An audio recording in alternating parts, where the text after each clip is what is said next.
Hello student, A1 study group में आपका स्वागत है। A1 tuition centre Bariyarpur Sitamarhi.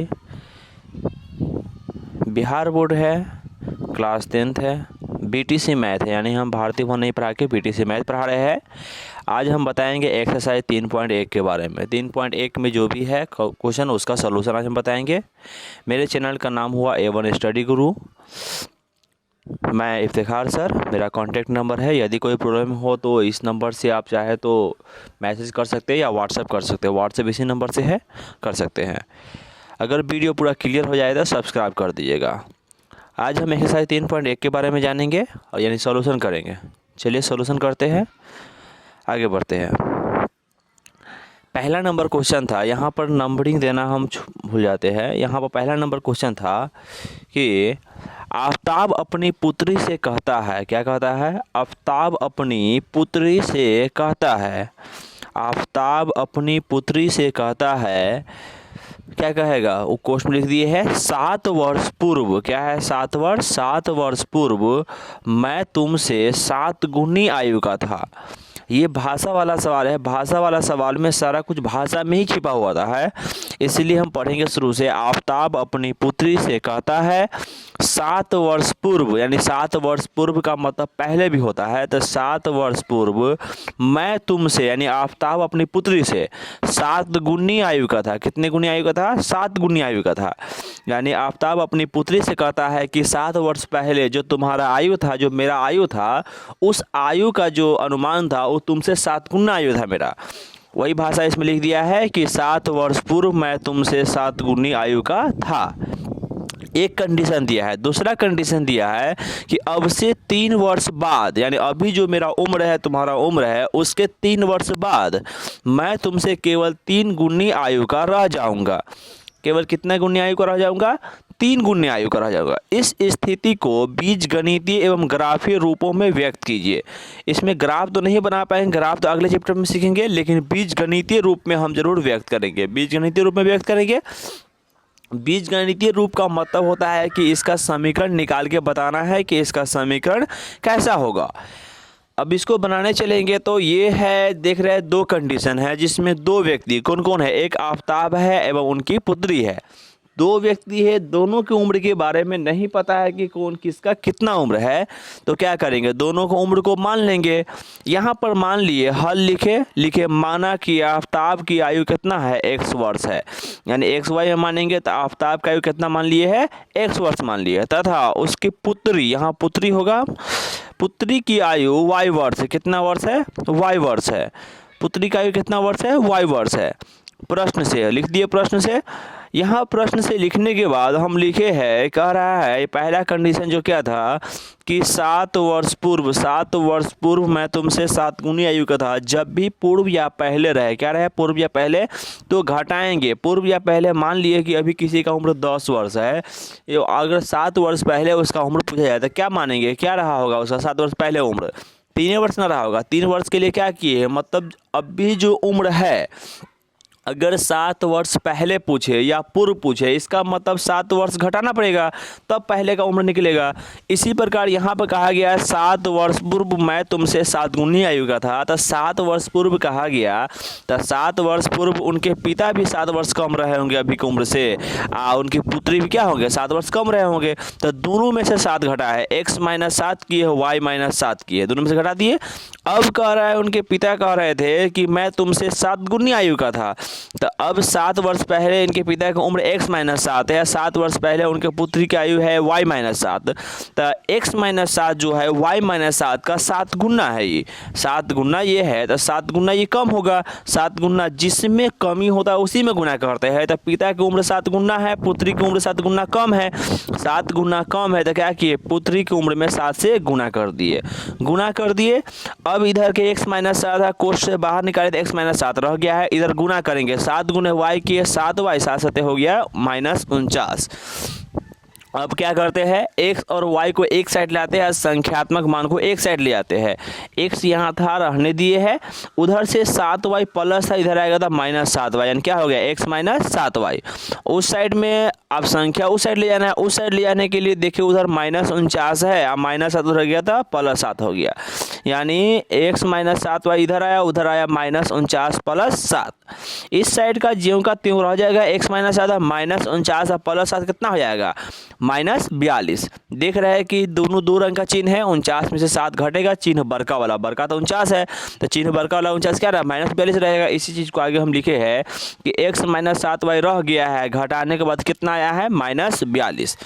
अगर हमें एक्स वाई का मान निकालना होता तो इसी को हम समीकरण मान लेते। क्या मानते हैं हम? समीकरण मान लेते। लेकिन एक्स वाई का मान निकालना नहीं है, हमें सिर्फ समीकरण के रूप में, बीजगणितीय रूप में लाना है, इसीलिए संख्यात्मक मान वाला को इस साइड भी ले आएंगे। तो एक्स माइनस 7y था माइनस 42, इस साइड आएगा तो प्लस 42। तो क्या हो गया है समीकरण मेरा एक्स माइनस 7y प्लस 42, उस साइड तो कुछ बचा नहीं तो बराबर 0।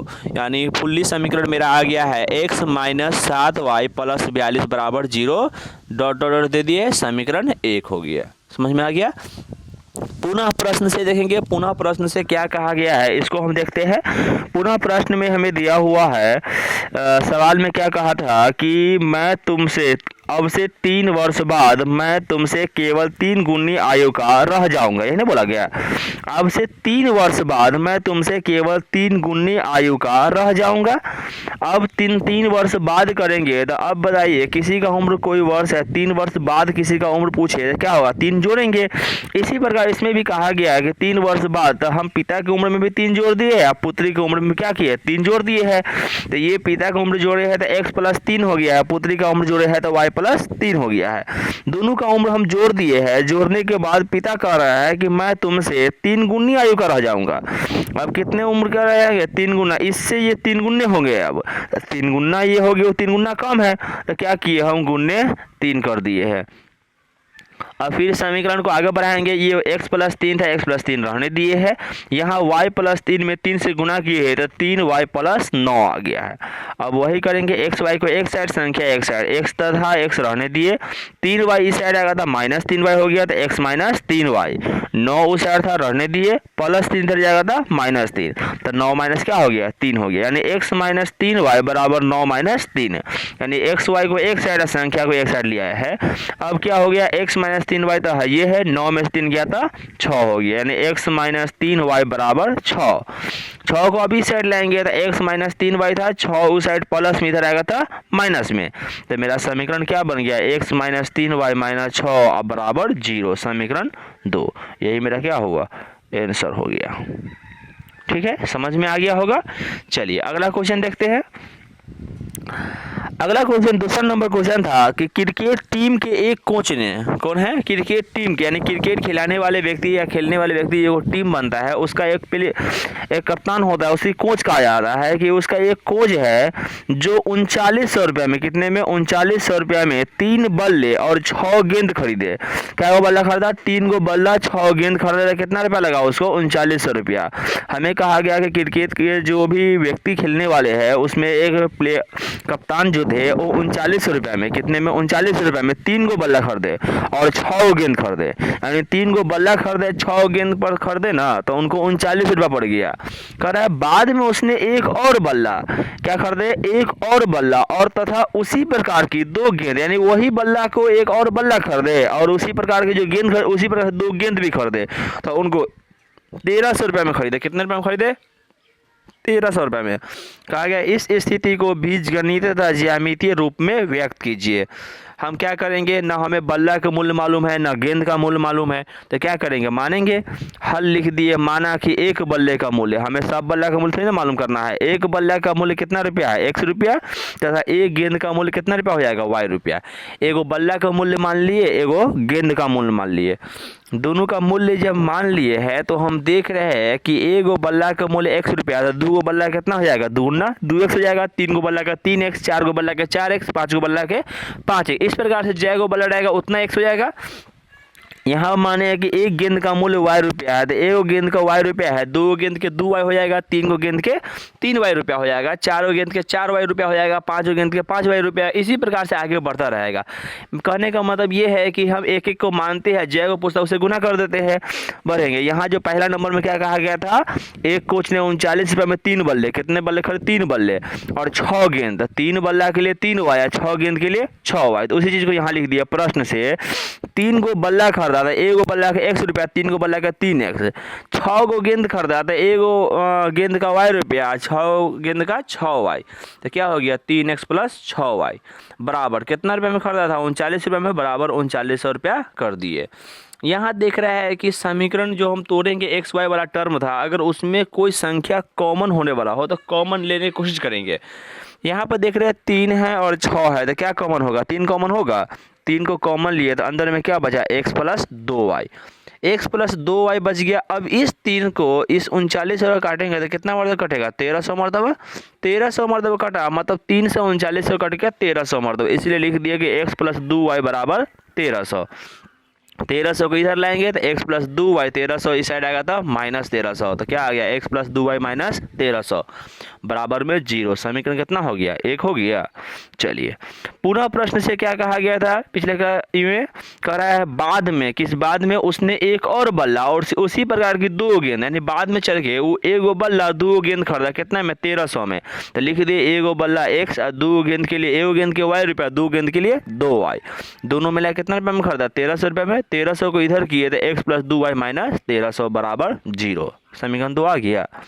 आगे बढ़ते हैं, अगला सवाल था, तीसरा सवाल है कि 2 केजी सेब और 1 केजी अंगूर का मूल्य किसी दिन, यानी 2 केजी सेब लिए 1 केजी अंगूर लिए, उसका जो मूल्य था किसी दिन, यानी एक दिन जब खरीदने गए उस दिन 160 रुपया था, 1 महीने बाद यानी कुछ दिन के बाद जब गए खरीदने तो 4 केजी सेब खरीदे और 2 केजी अंगूर खरीदे और उसका मूल्य 300 रुपया हो गया। तो कह रहा है इस स्थिति को बीजगणितीय तथा ज्यामितीय रूपों में व्यक्त कीजिए।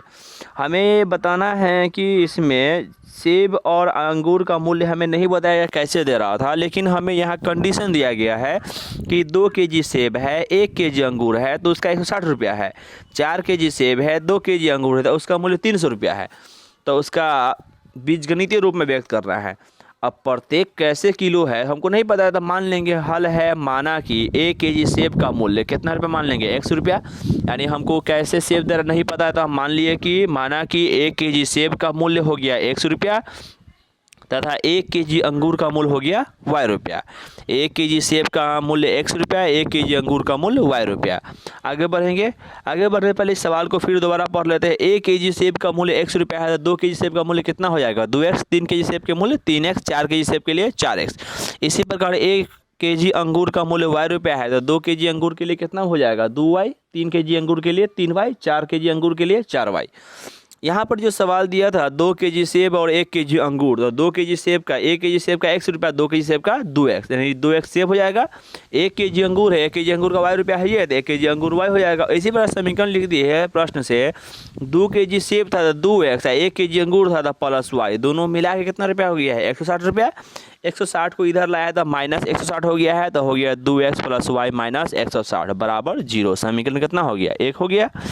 चलिए पुनः प्रश्न से क्या कहा गया था, 4 केजी सेब यानी 1 महीने के बाद 4 केजी सेब और 2 केजी अंगूर। अब 4 केजी सेब के लिए क्या हो जाएगा 4x और 2 केजी अंगूर के लिए 2y, तो लिख दिए 4x प्लस 2y बराबर 300 रुपया हो गया था। अब यहाँ पर वही काम है कि देख रहे दोनों में कॉमन कितना है, 2 संख्या कॉमन है, 2 कॉमन लिए, अंदर में बच गया 2x प्लस y बराबर 300। यहाँ पर देख रहे हैं इस 2 से 300 कटेगा 150 मरतबा, काट दिए 150 मरतबा कटा, तो इसलिए यहाँ बच गया 2x प्लस y बराबर 150 बच गया।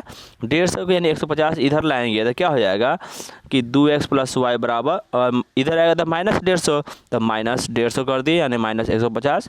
मेरा समीकरण क्या आ गया 2x प्लस y माइनस 150 बराबर 0। समीकरण 2। इसमें 3 ही क्वेश्चन था, इसलिए 3 क्वेश्चन का सलूशन दे रहे हैं। थैंक यू देखने के लिए। इस वीडियो के डिस्क्रिप्शन में PDF फाइल मिल जाएगा, जो भी गलती उसको सुधार कर हम चढ़ा देंगे, वहाँ से आप डाउनलोड करके चैप्टर रिवाइज कर लीजिएगा। अगला वीडियो देखने के लिए इसके लिंक में कमेंट में हम क्या कहते हैं लिंक दे देंगे, पिछले आके देखने के लिए डिस्क्रिप्शन में दे देंगे, यानी पीछे का जो भी चैप्टर छूट गया है उसका डिस्क्रिप्शन में हम लिंक दे देंगे, वहाँ से आप क्लिक करके देख सकते हैं। PDF फाइल जरूर डाउनलोड कीजिएगा ताकि चैप्टर को रिवाइज करने में सुविधा हो। जब तक के लिए